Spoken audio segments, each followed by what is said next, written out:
So here we have the Volkswagen Passat on a 15 plate. I'm going to start off by showing you around the outside of the car, and then we'll hop in and run through some controls on the inside.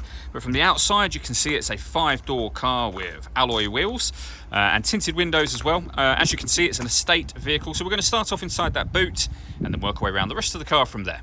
The tailgate on this car will open electronically. You can either do that from the key or from the tailgate itself.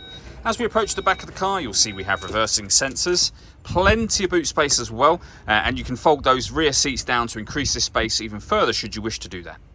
Okay, so we're just going to work our way back round to the front of the car, and then we'll hop in and run through some controls on the inside. But now that we've done a full circle of it, you can see it's in lovely condition the whole way round.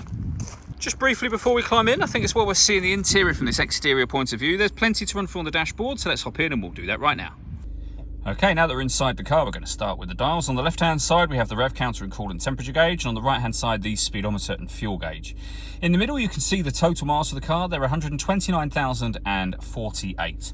Above that, we have the trip computer. So we're on the driving data menu at the moment. So lots of bits of fuel economy and car information, including, should you wish to have it displayed there, a digital readout for the speedometer.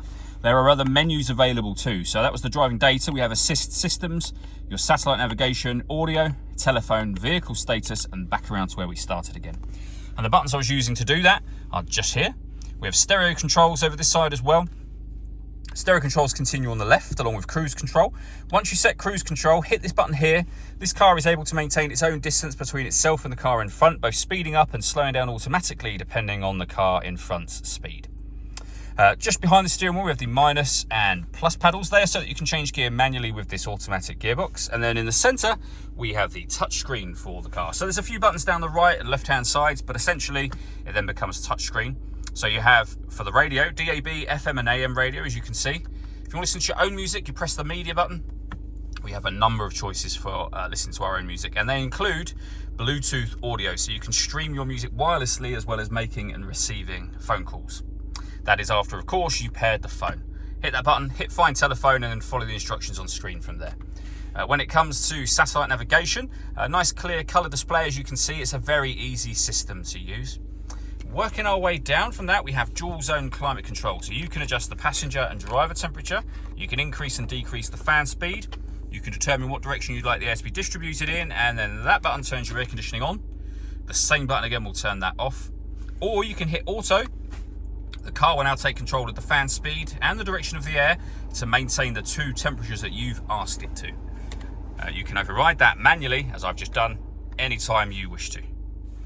Backing out to the gear lever, so we have the gear lever for the fully automatic gearbox here, the start and stop button for the engine. Over on the left hand side, we can turn the traction control on and off. We can turn the stop and start on and off. This car is designed to cut out when it's stationary in traffic to save you fuel. The system is off when that light shows. And you can change the driving setup of the car. So you can put the car in normal, sport, eco or individual. And under individual, you can customize it with these settings here. All that leaves me to say is thank you for taking the time to watch this video. If you'd like to come and see the car in person and have a test drive, please feel free to give us a call here at Surrey Specialist Cars. We'd love to hear from you soon.